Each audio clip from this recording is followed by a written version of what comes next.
నిన్న నేను ప్రివ్యూలో చెప్పానా, సిఎస్కే మంచి ఫామ్ లో ఉంది, బౌలింగ్ బాగుంది మెయిన్ గా ఎక్స్పెషల్ గా, అండ్ బ్యాటింగ్ లో కూడా సంజు శాంసన్ మంచి కన్సిస్టెన్సీగా ఆడుతున్నాడు, కార్తిక్ శర్మ మొన్న మ్యాచ్ లో ఆడాడు ఇప్పుడు కూడా అని చెప్పి అన్ని చెప్పినట్టే జరిగింది. కాబట్టి నా ప్రివ్యూ ఉంది కింద, వెళ్ళి చూడండి అనమాట. సో అందుకని లైక్ చేయండి, అలా సబ్స్క్రైబ్ చేయండి, మనం ఎప్పుడు కూడా ఫాలో అవుతా ఉండండి అనమాట. మనం చెప్పే ఇన్ఫర్మేషన్ కొద్దిగా వాల్యుబుల్ గానే ఉంటుంది. అండ్ ఈ రోజు సిఎస్కే వర్సెస్ డీసీ జరిగిన మ్యాచ్ లో కనుక మీరు చూసుకుంటే అసలు సిఎస్కే బౌలింగ్ మాత్రం దుమ్ము దులిపేసింది. నిశాంక గాని, కేఎల్ రాహుల్ గాని, నితీష్ రాణా గాని, కరుణ్ నాయర్ గాని, అక్షర్ పటేల్ గాని 5 అయిపోయారు అశుతోష్ శర్మతో సహా. And only Stubbs, Sameer Rizvi వీళ్ళిద్దరూ కొట్టిన స్కోరే ఆ 150కి వచ్చిందనమాట. లేదంటే గనక అసలు 100 లోపే. సో అందుకే మనం ఫాలో అవుతా ఉండండి, మన రివ్యూస్ అన్నీ కూడా ఫాలో అవుతా ఉండండి, మంచిగా ఉంటుందన్నమాట. సో ఇక్కడ ఏంటంటే మెయిన్గా excellent bowling performances Mukul Chaudhary కానీ, అంశుల్ కంబోజ్ లాస్ట్ ఓవర్ ఇచ్చేసాడు రన్స్, ఓకేనా. అది కూడా క్యాచ్లు కూడా చాలా మిస్ అయినాయి, ఓవర్లో కూడా మిస్ అయినాయి, అలాగే ఆ కంబోజ్ ఓవర్లో కూడా మిస్ అయినాయి అనమాట.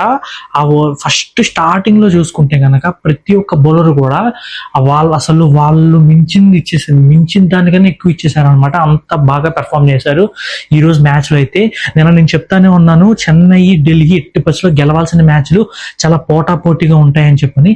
అలాంటి మ్యాచ్ ని చెన్నై ఎందుకు అంత ఈజీగా వదలదు కదా.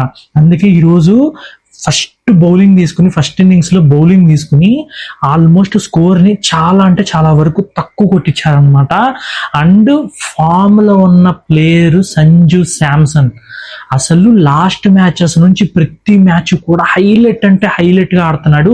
ఇదే ఫామ్ లో ఉంటే గనక టాప్ 4 లో సిఎస్కే కన్ఫర్మ్ అనమాట, అందులో ఎటువంటి డౌట్ లేదు. తర్వాత రుతురాజ్ గైక్వాడ్ మళ్ళీ దెబ్బేసాడు, మళ్ళీ సరిగ్గా ఆడలేదు. కానీ కార్తిక్ శర్మ మొన్న వచ్చిన ఫామ్ కి అదే కంటిన్యూ చేశాడు, ఈ రోజు కూడా బాగా పెర్ఫార్మెన్స్ చేశాడు అనమాట. అసలు ఒక టీమ్ ఇంతలా పెర్ఫార్మ్ చేస్తే ఎలా ఉంటుందో ఈ రోజు సిఎస్కే వాళ్ళు చూపించారనమాట. అది మెయిన్ గా, అది బౌలింగ్ లోనూ అలాగే వేశారు, ప్రతి ఒక్క బౌలర్ బాగా వేశారు. మెయిన్ గా స్పిన్నర్స్ లో నూర్ అహ్మద్ దుమ్ము దులిపేశాడు. అండ్ అలాగే హుస్సేన్, వెస్టిండీస్ బౌలర్ హుస్సేన్ అనమాట, స్పిన్నరు ఎక్సలెంట్ బౌలర్ అనమాట. అసలు 4 overs వేసి అసలు ఎకనామీ కానీ అది కానీ అబ్బా అసలు స్పిన్నర్స్ ఈరోజు బాగా తిప్పారనమాట బాల్స్ ని. అండ్ ఢిల్లీ బ్యాటర్స్ అయితే చాలా ఇబ్బంది పడ్డారు బౌలింగ్ లో ఆడడానికి. లాస్ట్ లో స్టబ్స్ అలాగే సమీర్ రిజ్వీ ఇద్దరు గనక కొట్టకపోతే ఢిల్లీ మొన్నట్లో ఆర్సీబీ ఆడినప్పుడు ఎంతైతే స్కోర్ ఉందో మేబీ అంత దగ్గరలో 80-90 వచ్చేదంటే, మళ్ళీ తక్కువ స్కోరే వచ్చేదన్నమాట. సో వీళ్ళిద్దరు కొద్దిగా స్కోర్ని తీసుకెళ్లారు. కానీ సంజు శాంసన్ వీళ్ళందరూ అయితే మ్యాచ్ అయితే పడుకోబెట్టేశారు. అలాగా సూపర్ బ్యాటింగ్. ఇదే ఫామ్ కంటిన్యూ చేస్తే కనుక టాప్ 4 కన్ఫామ్, అందులో ఎటువంటి డౌట్ లేదనమాట. సో అది పీక్ పెర్ఫార్మెన్స్ చూసాం ఈరోజు సిఎస్కే నుంచి మెయిన్ గా, అదనమాట. ఇంకా ప్రివ్యూ మ్యాచ్ కనుక చూసుకుంటే ఎస్ఆర్హెచ్ వర్సెస్ పంజాబ్, అబ్బా అసలు ఏం మ్యాచ్ ఎస్ఆర్హెచ్ వర్సెస్ పంజాబ్ అంటే అసలు మామూలు మ్యాచ్ కాదు. ఎందుకంటే పంజాబ్ ఒక పక్కన ఫుల్ బ్యాటింగ్ ఫస్ట్ నుంచి 6th ప్లేయర్ వరకు కూడా ఫుల్ బ్యాటింగ్ ఆడే టీము పంజాబ్.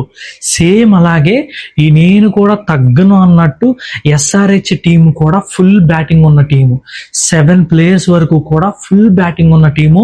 అసలు రేపు మ్యాచ్ ఎలా ఉంటుందంటే నువ్వు 250 కొడతావా, నేను 250 కొడతానా చూసుకుందాం రండి అన్నట్టు ఉంటుంది అనమాట రేపు మ్యాచ్ అయితే. అంత హోరాహోరీమే జరుగుతుంది. ఒక పక్కనేమో కాటేరమ్మ కొడుకులు, ఇంకో పక్కనేమో సర్పంచ్ సాబ్ ఒక టీము. అండ్ ఫస్ట్ ఎస్ఆర్హెచ్ గురించి మాట్లాడదాం. ఎస్ఆర్హెచ్ గురించి మాట్లాడితే మనకి మెయిన్ గా ఇద్దరు గుర్తొస్తారు, ఇద్దరు కాదు 3 గుర్తొస్తారు మెయిన్ గా.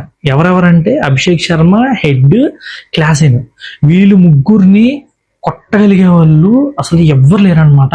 అంత మంచి ఫామ్ లో ఉన్నారు వీళ్ళు ముగ్గురు కనుక నుంచుంటే 250 కన్ఫామ్ వెళ్ళిపోద్ది స్కోరు. అది నాకే కాదు, అది మీ అందరికీ కూడా తెలిసిన విషయమే. కానీ అభిషేక్ శర్మ ఫామ్ లోనే ఉన్నాడు. ట్రావిస్ హెడ్ రీసెంట్ ఫామ్ లో వచ్చాడు. లాస్ట్ మ్యాచ్ చూసారుగా ఎలా కొట్టాడో అది. తర్వాత క్లాసిన్.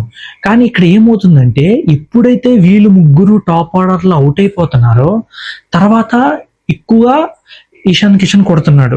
ఓకే, ఒక్కొక్కసారి ఎన్కేఆర్ ఆడుతున్నాడు, అంటే నితీష్ కుమార్ రెడ్డి ఆడుతున్నాడు. వీళ్ళు తర్వాత చూసుకుంటే స్టార్టింగ్ మ్యాచ్ లో అనికేత్ శర్మ ఆడాడ్రా అని చెప్పుకుంటున్నాం, కానీ రీసెంట్ గా అయితే పెర్ఫార్మెన్స్ అయితే నేను చూడలేదు. మరి మీరు చూసారేమో కమెంట్ చెప్పండి, ఓకేనా? సో ఇలా ఉందన్నమాట. సో పెర్ఫార్మెన్సెస్ అనేవి మొన్న లాస్ట్ మ్యాచ్ లో అభిషేక్ శర్మ తొందరగా అవుట్ అయిపోయాడు, ట్రావిస్ హెడ్ లాక్కొచ్చాడు. తర్వాత వీళ్ళు ఇంకా లాక్కెళ్లే సత్తా ఉంది టీమ్ కి, కానీ ఏంటంటే వికెట్స్ పడిపోవటం వల్ల ఎక్కువ స్కోర్ అనేది చేయలేకపోయారు అనమాట. అలా ఉంటే అప్పుడు ఏమవుద్దంటే టీం అంతా దెబ్బ పడిపోద్ది. అప్పుడు 250+ కూడా స్కోర్ చేయలేరు, స్కోర్ చేసే మ్యాచెస్ లో కూడా. సో అదనమాట. కానీ హైదరాబాద్ బ్యాటింగ్ లైనప్ అయితే ever green batting lineup full, అందరూ కూడా ఆల్మోస్ట్ మెయిన్ ప్లేయర్స్ అందరూ కూడా ఫామ్ లో ఉన్నారు. వీళ్ళని అవుట్ చేయటం చాలా అంటే చాలా కష్టం అవుద్ది రేపు పంజాబ్ కి. ఎందుకంటే పంజాబ్ బౌలింగ్ చెప్పుకోనే అంత గొప్పగా అయితే లేదు, అది మీ అందరికీ తెలిసిందే. ఎందుకంటే రన్స్ ఇచ్చేస్తున్నారు, స్కోర్స్ కొడుతున్నారు, అంత బాగానే ఉంది, కానీ ఎక్కువ బౌలింగ్ వేసే ఎబిలిటీ అయితే పంజాబ్ అయితే నేను లేదని చెప్తాను అనమాట. ఓకే, ఇంకా ఎస్ఆర్హెచ్ బౌలింగ్ విషయానికి వస్తే ఒక్కొక్కసారి బాగా వేస్తున్నారు, ఒక్కొక్కసారి బాగా ఇట్లా అలా జరుగుతుంది. ఈశాన్ కిషన్ కెప్టెన్ ఉన్నంత వరకు కూడా బౌలింగ్ బాగా వేశారు. నేనైతే ఈశాన్ కిషన్ కెప్టెన్ అయితేనే బెస్ట్ అని చెప్పడానికి అనుకుంటాను. మీరేమనుకున్నారు కమెంట్లు చెప్పండి. కమిన్స్ వచ్చిన తర్వాత బౌలింగ్ మారిపోయింది, వికెట్లు పడుతున్నా కానీ రన్స్ వెళ్ళిపోతున్నాయి. కానీ ఈశాన్ కిషన్ వచ్చినప్పుడు ప్రతి ఒక్క బౌలర్ కి పర్టికులర్ గా చెప్తా ఉండేవాడు, నువ్వు ఈ బాల్ ఇలా అయ్యి, ఈ బ్యాట్స్మెన్స్ కి ఇలా అయ్యి అని చెప్పి వికెట్లు కూడా చాలా బాగా తీసాడు. మంచి కెప్టెన్సీ చేశాడు ఈశాన్ కిషన్ అయితే. అది మాత్రం నేను 100% జెన్యూన్ గా చెప్తాను అనమాట. Ishan Kishan is best captain అనమాట. అది ఎస్ఆర్హెచ్ మళ్ళీ కమిన్స్ కి ఇచ్చేసారు, కానీ వచ్చిన దగ్గర నుంచి కమిన్స్ అయితే సరిగ్గా బౌలింగ్ చేంజెస్ అయితే నా ప్రకారంగా అయితే సరిగ్గా చేయట్లేదు. అదనమాట. ఇంకోటి పంజాబ్ గురించి వచ్చేద్దాం. పంజాబ్ బ్యాటింగ్ లైనప్ కూడా ఓరమాసగా ఉంది, ఓకేనా? పంజాబ్ బ్యాటింగ్ లైనప్ కూడా ఓరమాసు. ఎంత ఓరమాస అంటే ఓపెనర్స్ లో ఆడు ప్రభన్ సిమ్రాన్ కానీ లేకపోతే ప్రియాంష్ ఆర్యా కానీ వీళ్ళిద్దరు వికెట్లు తీయాలంటే అసలు చాలా కష్టం. ప్రభన్ సిమ్రాన్ ఇది వరకు 30, 20 లేకపోతే 40 కొట్టి అవుట్ అయిపోయాడు. అలాంటి ఇప్పుడు 60, 70, 80 కన్ఫర్మ్ కొడుతున్నాడు, ఫుల్ హిట్టింగ్ ఆడుతున్నాడు. ప్రియాంష్ ఆర్యా కూడా అంతే. అసలు స్ట్రైక్ రేట్ 250+ ఉంది ప్రియాంష్ ఆర్యా అయితే. లాస్ట్ ఇప్పుడు ఈ ఐపీఎల్ సీజన్ లో ప్రతి ఒక్క మ్యాచ్ చూసుకుంటే 250+ ఉంది ప్రియాంష్ ఆర్యాది. సో ఇద్దరు కూడా మామూలుగా నుంచోట్లేదు టీమ్ కి. తర్వాత వన్ డౌన్ లో కూపర్ కలోని స్టార్టింగ్ లో బాగా ఆడాడు, మధ్యలో కొద్దిగా అప్స్ అండ్ డౌన్స్ ఉన్నాయి మనోడికి, కానీ కొద్దిగా ఫామ్ లోనే ఉన్నాడు. మళ్ళీ రేపు మ్యాచ్ కనుక పికప్ అయ్యే ఛాన్సెస్ కూడా ఉన్నాయండి. ఎందుకంటే ఆయన తక్కువ అంచనా వేయకూడదు, సైలెంట్ గా ఉన్నట్టే ఉంటాడు కానీ విజృంభించేస్తాడు అనమాట. తర్వాత శ్రేయాస్ అయ్యర్ కొట్టే 6లు కానీ ప్రతిదీ కూడా ఫామ్ లో ఉన్నాడు. శ్రేయాస్ అయ్యర్ ప్రతి మ్యాచ్ కూడా 30+ కొడుతున్నాడు, 40+ కొడుతున్నాడు, అదే ఫామ్ లో ఉన్నాడు. అండ్ ఒక్కొక్కసారి శశాంక్ ఛాన్స్ ఇవ్వట్లేదు, కానీ ఒక్కొక్కసారి శశాంక్ కూడా ఆడుతున్నాడు. కానీ ఈ సీజన్ లో అయితే అంత పర్ఫార్మెన్స్ అయితే చూడలేదు నేను శశాంక్ నుంచి అయితే, ఓకేనా? అది మీకు తెలిసిందే. అండ్ నేహాల్ వడేరా కూడా ఇంకా అంత గట్టిగా లేదన్నమాట, అసలు పెర్ఫార్మెన్స్ లేదు ఈ ఐపీఎల్ సీజన్ లో అయితే. సో బ్యాటింగ్ పెర్ఫార్మెన్సెస్ అయితే ఇలాగే ఉన్నాయి. మెయిన్ గురించి నేను మాట్లాడాను. సో అదనమాట. రేపు మ్యాచ్ అయితే మాత్రం నువ్వు హైయెస్ట్ స్కోర్ కొడతావా, నేను హైయెస్ట్ స్కోర్ కొడతానో చూసుకుందాం రా అన్నట్టే ఉంటుంది మ్యాచ్ మాత్రం. అది మాత్రం మర్చిపోవద్దు. అండ్ మన రివ్యూ కానీ ప్రివ్యూ కానీ ప్రతిదీ చూడండి, ఎండ్ కరెక్ట్ గా చెప్పే పాయింట్స్ కూడా మెయిన్ పాయింట్స్ ఉంటాయి మన దాంట్లో. సో అదనమాట. మళ్ళీ రేపటి ఇంకొక ఐపీఎల్ వీడియో అయితే మనం కలుసుకుందాము. అంటిల్ దెన్ టేక్ కేర్, టాటా, బాయ్.